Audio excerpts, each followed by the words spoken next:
ఇప్పుడు ప్రభుత్వం ఎన్నో విమర్శించింది కదా, ఇప్పుడు చెప్పాలి కదా, రాష్ట్ర ముఖ్యమంత్రి సమాధానం చెప్పాలి. ఏం చేస్తారండి అది?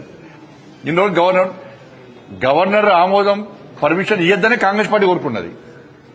ఎందుకంటే బీజేపీని బదనాం చేయాలి. ఎందుకంటే వాళ్ళ మధ్యలో ఉన్నాయి కదా, దోస్తాను ఉంది కదా. 2 సంవత్సరాలే రాష్ట్ర ముఖ్యమంత్రి గారు ఏమన్నారు ఎన్నికలకు రాకముందు?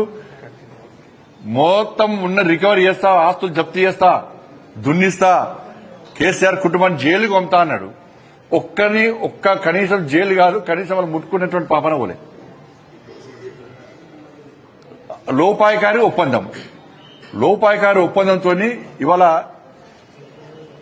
రాష్ట్ర ముఖ్యమంత్రి అందుకెత్తున్న ఈ తెలంగాణ రాష్ట్రంలో ఆర్కే పాలన సాగుతున్నది. ఆర్కే రేవంత్ రెడ్డి కేటీఆర్ పాలన కొనసాగుతున్నది.